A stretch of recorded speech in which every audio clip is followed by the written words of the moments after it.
Hi, this is Mr. Madsen, and glad to talk to you for a couple of minutes here for back to school. Just to go over the subjects that I teach science, leadership, ICT, and health. First of all, my contact information, here it is on the screen. And this phone number here is it's a Google Voice number, so it'll reach my cell phone, which works really well during distance learning. So I think during daytime hours, anytime that you need to get a hold of me, you should be able to get a hold of me, or I can call you back if I'm in a class or something like that. I wanted to start off just with the mission that we have for leadership. I know that not everybody who's watching this is in leadership, but I think this summarizes kind of the culture that we like to encourage in the classes I teach, and even at the school as a whole. And this was something that was put together with our leadership team, including students, about 3 or 4 years ago. And we've revised it a little bit over time, but it kind of captures a little bit of the core of what we try to encourage. It says, our mission is to create a culture and environment at Virtual Academy that makes all students, no matter their background, beliefs, or abilities, feel welcome, safe, and connected. We create events and programs that are fun, build social connections, promote unity, encourage talent development, and lift those in need. Our success is measured by the way we reach the individual, showing that we value them and support their potential as a whole person. Additionally, we encourage every team member to be a leader by developing the skills and attitude to change the world for the better. All right, so now on to the science classes I teach. We like to start with big questions.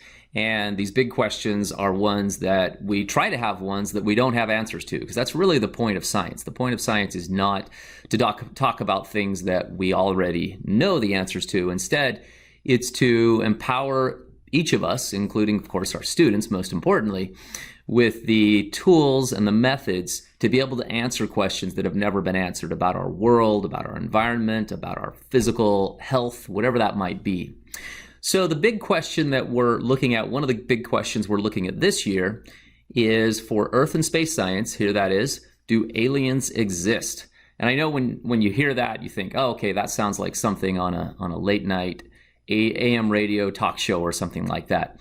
But the reality is this question's a really fascinating question that many, many scientists are working on right now. And it requires that we understand our Earth and what it is about our Earth that supports life, what it is about its history, what it is about its atmosphere, the makeup of the Earth, what supports life on it. And then once we are able to answer those questions about our own Earth, we're able to look at the whole universe. What's the size of the universe? How long has it been around? Are there other planets that might be like our Earth? What requirements would they have in order to support life? How would we know if they have things like water and oxygen? So it becomes an exciting way to explore our universe, and it's a question that we don't have the answer to, whether or not there is life on other planets, and what that life might look like. Might there be bacteria living on other planets, or could it be more like the Hollywood version? So these are some fun questions we'll get to answer as we move through Earth and space science. On to our biology class, the big question for the first semester is, what is coronavirus and how can we beat it? Obviously, this is a very relevant question, and we see in media and conversations all different ideas on this. And so it'll be great to be able to take a really clear-eyed look at it and allow students to explore this question for themselves, because that's really the point of science, is giving the power to explore questions for each of us and not having to just rely on what somebody has told us, essentially. So we're excited to delve into this, and it'll require that we understand the cell. It'll require that we understand how a cell reproduces, because a virus really essentially hijacks that equipment from our own cells to reproduce itself. And so we need to understand how all of that works. And then we need to understand the immune response and how our bodies fight a virus and how we can boost that through vaccines. And so I'm really excited to explore this. And again, this is a question that I'm going to be learning just right alongside the students, which I think is the most fun way for me to teach science. That's why I like to teach science. Okay, now on to the technology class. This is ICT. That'll start in January, and we're going to be focused in the technology class on game design. And game design is something that a lot of kids, or good number of students, are interested in video games. And sometimes we think about video games as being a little bit contrary to what we're trying to achieve at school. But when it comes to game design, they can really align very effectively. Because those skills that we learn when we're designing games, who knows, some student might actually design games in the future, and there is a massive industry and many excellent jobs in that area. But other students might pivot at some point, and they might say, hey, you know what, these skills that I learned on how to design a simple game, hey, these could be applied to finance, or to the medical field, or to the engineering field. And that ability to program, programming is really just a more powerful version of writing, in a sense, where students can express ideas in a way that becomes more interactive with those that use that code. And so I really believe that everybody coding is worth it for our students' future. And I did, just in case you didn't know, I did actually work in tech in the Silicon Valley for about 12 or 13 years. And so I have some decent awareness of the types of jobs that are available. And it's an area that we want our students to be able to tap into. Maybe it's a plan B, and that's completely fine. But it's nice to have that option, because it is a continually expanding field. And in the last, say, 30, 40 years, it would probably be about 75 to 80% of new jobs have come in this area of technology. Now, I didn't go over the big questions for chemistry and physics, but I can go into those a little bit later, and I'm happy to talk to you about those individually if you want to reach out to me. But I love teaching chemistry and physics. Those are kind of my favorite two subjects to teach, and so I'm looking forward to that as we get into January. Finally, just want to mention the health course. The health course is the one that I don't teach directly. Okay, it is actually taught online. It will be an independent course that is done through Edgenuity, and we did use this last year, and actually it's pretty well taught. It covers all of the areas of health that the state standards require, and the teachers that teach it actually do a good job. And I think most students had relatively positive feedback. I'm not saying people loved it, and we know that, but they did find that it was useful and had great information. And so the one thing that we will do directly is that we will have, once a week, we will have the mandatory class day, and that's when we're going to cover things like CPR, which obviously CPR is something you can't really do effectively just in an online format. And so we'll be covering things like that are better done in an in-class setting. So please reach out with questions. We will actually have a health preview video that will come probably in December that'll give you a chance to understand what are the subjects that are covered, and then you'll be able to evaluate. There are opportunities, if you want to look into them, of opting out of a unit of health, and you'll be able to evaluate that as parents and decide whether that is a course where you want to just do it in full or do it in part. And when you choose to do it in part, just so that you're aware, you would have other assignments that you would do, like a project or something like that, to make up for those missed units, essentially. Okay, some keys to success in my classes. First of all, take initiative. This is the most important, especially at Virtual Academy. Virtual Academy gives students a good amount of flexibility, but with that flexibility comes responsibility.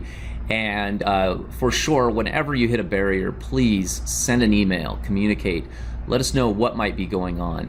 And we're there to assist, and I will always try to get back to you quickly.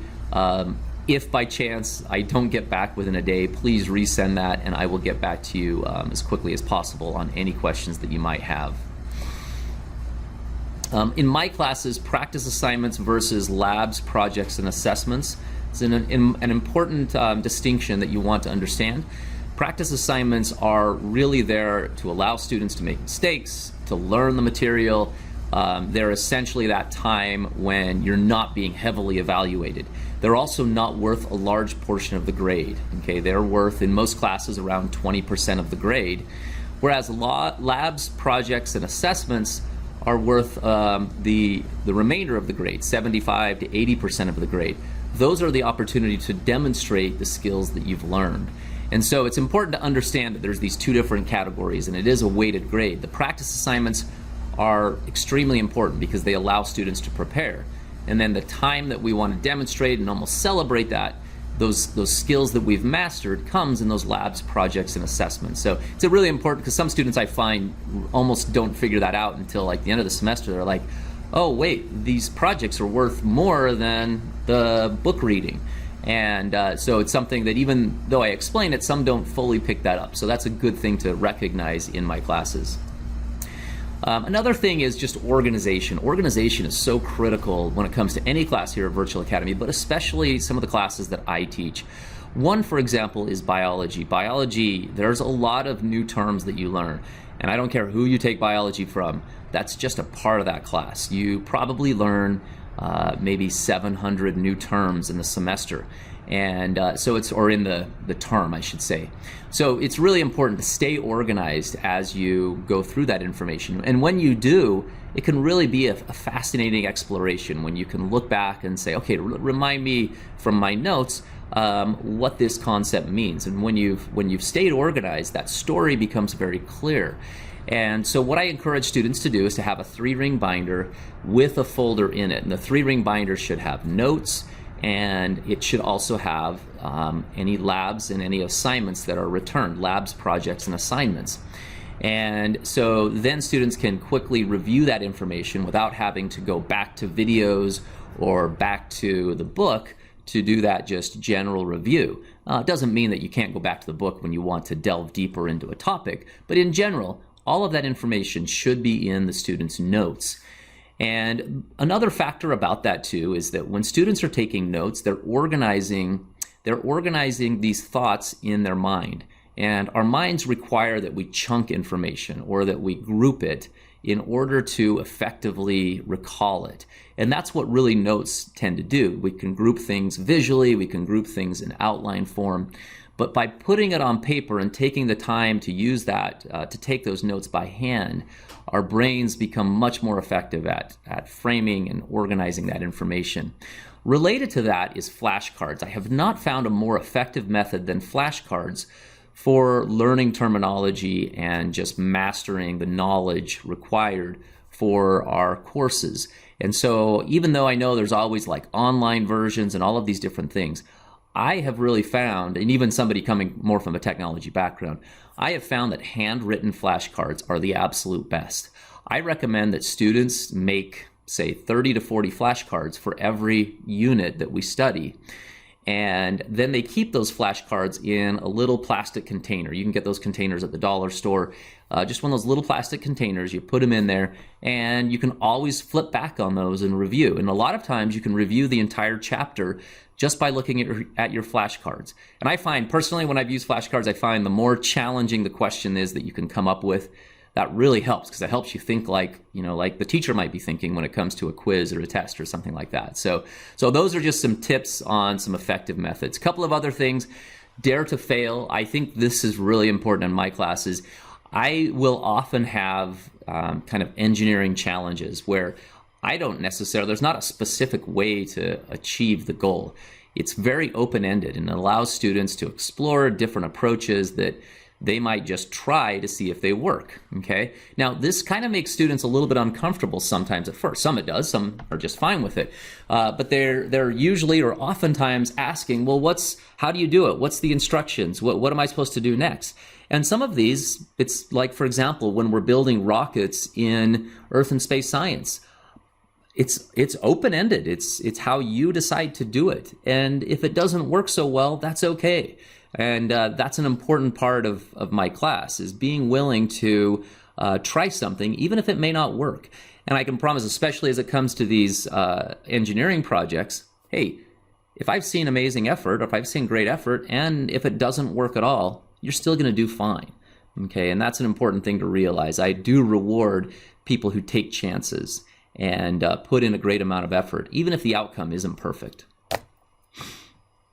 Teamwork is important in my classes. This is teamwork among students because collaboration is so critical in science, but it's also teamwork between a parent, student, and the teacher. And keeping everybody on the same page is really important. So for parents, I recommend that you sign up for a Canvas account.